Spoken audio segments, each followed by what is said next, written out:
ভাই, আমি জানি না আমার ভিডিওগুলো কেউ দেখবে কি না, এই ভিডিওগুলো কবে ভাইরাল হবে আমি তাও জানি না।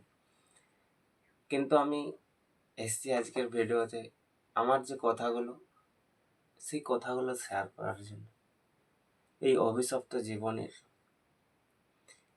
এই জীবনটার কথাগুলো শেয়ার করার জন্য আমি তোমাদের কাছে এসেছি।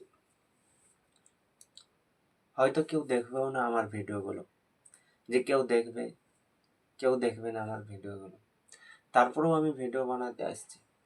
কারণ হয়তো যদি কোনোদিন কিছু হয়ে যায়, যদি আমি নাও থাকি, হয়তো আমার এই ভিডিওগুলো থেকে যাবে। কারণ আমি এখন যে পজিশনে চলে এসেছি, সেই পজিশনে অনেক কষ্টকর জীবন কাটাতে হচ্ছে আমাকে। হয়তো আমাকে আশেপাশের লোকগুলো, চারপাশের লোকগুলো, তারা হয়তো ভাবছে যে এর মতো জীবন নেই কারো, খুব সুন্দর একটা জীবন। কিন্তু আমি জানি আমার ভেতরটাই কি হচ্ছে। এই ভেতরটাই আমি শেষ হয়ে যাচ্ছি দিন দিন, আর পারছি না, এই জীবনটাকে এগিয়ে নিয়ে যেতে পারছি না।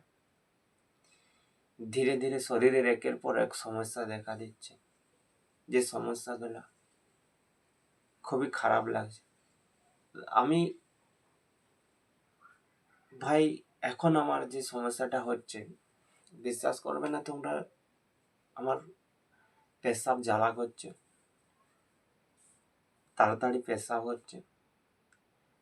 হয়তো আমার কাছে ডাক্তার দেখানোর মতো সেরকম খরচ বহন করার মতো, ডাক্তারের খরচ বহন করার মতো আমার কাছে পয়সা নেই। হ্যাঁ, আমার কাছে যখন পয়সা ছিল তখন আমি অনেক কিছু করেছি আমার কাছে যখন পয়সা ছিল।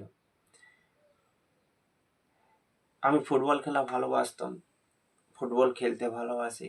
সেখানে আমি অনেক গ্রামে আমাদের ভারতের ফুটবলকে এগিয়ে নিয়ে যাওয়ার জন্য অনেক গ্রামে আমি বলও দিয়েছি। তো সেই দিক থেকে সবাই ভাবছে যে আমার কাছে হয়তো অনেক টাকা আছে আমার কাছে, তাই আমি গ্রামে গ্রামে বল দিয়ে দিই। কিন্তু ভাই, আমার কাছে টাকা নেই, আমার কাছে টাকা নেই। আমিও কাজ করি, সেখান থেকে টাকা নিয়ে এসে আমি দিই। আমি ফুটবলটাকে ভালোবাসি বলে আমি দিয়েছি। কিন্তু এখন আমি যে অবস্থায় চলে এসেছি, সেই অবস্থায় আমার কান্না পাচ্ছে। আমি জানি না আমার এই ভিডিওটা কেউ দেখবে, কেউ লাইক করবে, কেউ পছন্দ করবে, আমি জানি না। কিন্তু আমি বাধ্য হয়ে আজকে একটা অন্য চ্যানেলে আমি ভিডিও বানাতে বসছি ভাই। এই চ্যানেলটা আমি কাউকে বলবো না, কাউকে কিছু বলবো না যে আমার একটা চ্যানেল আছে, বা আমি কোথাও দেবো না যে আমি এখানে সব। কিন্তু ভাই, আমি এখন যে জায়গাটা চলে এসেছি, আমার খুব খারাপ জায়গায় চলে এসেছি। আমার কাছে কোনো টাকা নেই।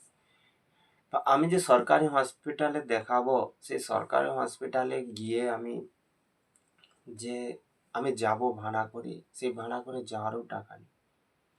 কিন্তু আমাকে দেখে বলবে, হ্যাঁ এর আর আর গ্রামের লোক বা আশেপাশের লোকগুলো আমাকে দেখে বলে, এর জন্য প্রচুর টাকা আছে, এ চাইলে অনেক কিছু করতে পারে।